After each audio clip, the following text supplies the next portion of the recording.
जी उन्हें सत्याग्रह सिरमौर में, ठीक है।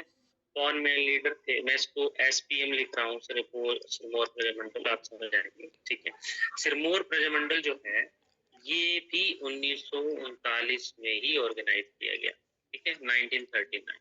इसको भी संगठित किया गया 1939 में। बट इसके लीडर कौन थे? मेन लीडर थे चौधरी शेरजंग, ठीक है, अंडर दी लीडरशिप ऑफ, ये सिरमौर से थे, चौधरी शेरजंग। इनके नाम से आज जो नेशनल पार्क है सिरमौर का, सिंबलवाड़ा नेशनल पार्क, ठीक है, हिमाचल प्रदेश का सबसे छोटा नेशनल पार्क है सिंबलवाड़ा नेशनल पार्क। उनका ये जो नेशनल पार्क है सिंबलवाड़ा, ये इनके नाम से ही है, ठीक है, चौधरी शेरजंग के नाम से। तो चौधरी शेरजंग है कौन? ये कहा जाता है कि एक स्पोर्ट्स पर्सन थे, ठीक है, ये आर्मी में भी थे, इंडियन ब्रिटिश आर्मी में।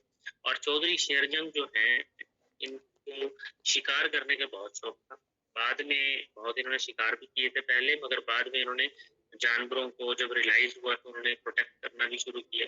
इसीलिए वहां का जो सिंबल है वाड़ा नेशनल पार्क है, इनके नाम से जाना जाता है उनको, ठीक है, उस सिंबलवाड़ा नेशनल पार्क को चौधरी शेरजंग के नाम से। और भी नाम आते हैं जैसे शिवानंद मोल है, ठीक है, नाहर सिंह है। इसमें मेन नाम जो है वो शिवानंद मोल का याद रखना, ये भी इससे जुड़े हुए हैं। ये पहले भी नाम सुना है आपने, शिवानंद मोल, कहाँ सुना है? ये लीडर बनाए गए थे थोड़े टाइम के लिए, ठीक है।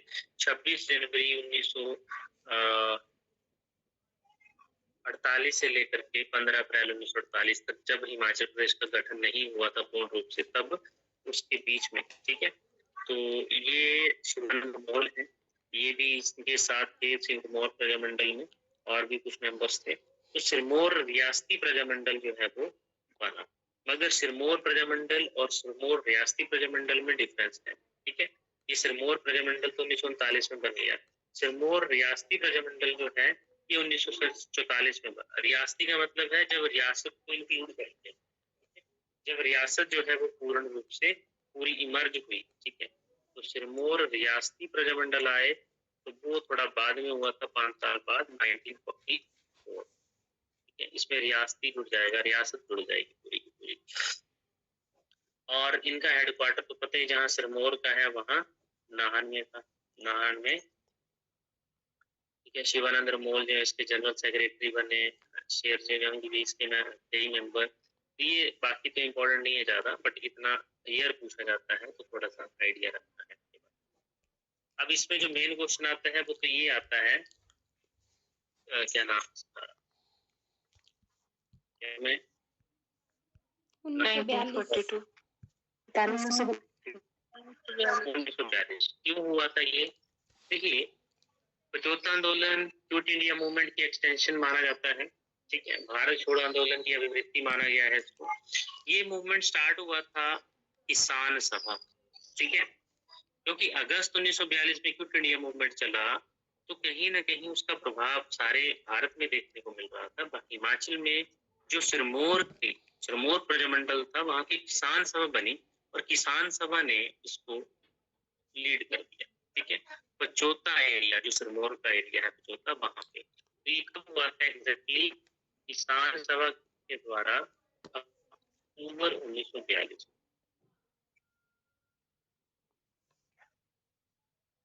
अक्टूबर 1942 जो सिरमौर की किसान सभा है उन्होंने ये मूवमेंट चलाया। अभी क्यों चलाया और उन्होंने क्या किया, इसको बोला कि as an extension of Quit India Movement, ठीक है। कई बार तो डायरेक्ट क्वेश्चन यही आता है, extension of Quit India movement. जो भारत छोड़ो आंदोलन है उसकी अभिवृत्ति, उसी की एक्सटेंशन थी ये। और ये इसलिए क्योंकि उनको भी ये देश में जैसे अंग्रेजों को भगाने की बात की जा रही थी, तो यहाँ पे भी प्रभाव तो पड़ेगा। और इसके मेन लीडर्स कौन थे? मेन लीडर्स थे इसके वैद्य सूरत सिंह, ठीक है। ये वैद्य सूरत सिंह, 3-4 नाम हैं जो इम्पोर्टेंट हैं, इससे जुड़े हुए हैं, वैद्य सूरत सिंह। और इनकी वाइफ थी सुनहरी देवी। वैद्य सूरत सिंह, इनकी वाइफ सुनहरी देवी, एंड लक्ष्मी सिंह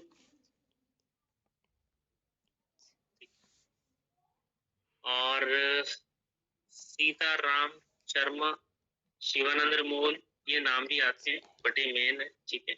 शिवानंद मोल इसमें भी जुड़ेगा। और किसान सभा जो है, ठीक है, किसान सभा जो है इसमें कहीं ना कहीं एक लीडरशिप एक और आती है, मियाँ चू चू, ठीक है। उनको नाम है मियाँ चू चू, इन्होंने लीड किया था, ठीक है, मियाँ चू चू। तो मियाँ चू चू किससे जुड़े हुए हैं ये भी याद रखना है आपने, ठीक है। अब मियाँ चू चू है कौन? तो किसान सभा जो है वो इन्होंने कहीं ना कहीं अंग्रेजों को, ठीक है, अंग्रेजों को या राजा के आदमियों को, मतलब अथॉरिटी जो है, गवर्नमेंट जो है एक तरह की उस टाइम पे, जो रूलर है, शासक है, उनको अपने एरिया में जो पचौथा एरिया है वहां पे 1-1.5 महीने तक घुसने तक नहीं दिया गया, ठीक है। और इसको जो लीड कर रहे थे सारे सिस्टम को वो मियाँ चू चू थे। और कहा जाता है कि बाद में 70 लोग जो थे वो अरेस्ट कर दिए गए थे।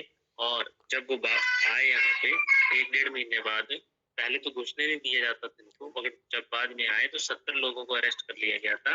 और ये जो मूवमेंट हुआ था वो हुआ क्यों था, ठीक है। इनकी एक ही डिमांड थी, जो मनमाने ढंग से राजा और जो अंग्रेज हैं वो अपने तरीके से खुद ही बात करके खुद ही डिसीजन लेते थे, वही चीजें, मेन चीज वही रहती है। कोई भी डिमांड होती है तो राजा और राजा के जो रूलर थे वो करप्शन भी करते थे, ठीक है। और वो उनके साथ कोई लोगों के साथ कोई कांटेक्ट नहीं करते थे किसी चीज को, किसी फैसले को लेने के लिए, ठीक है।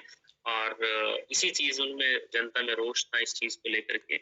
और जो उनकी शिकायतें होती थी, उनको कोई भी को उनकी प्रॉब्लम वगैरह नहीं सुनी जाती थी, ठीक है।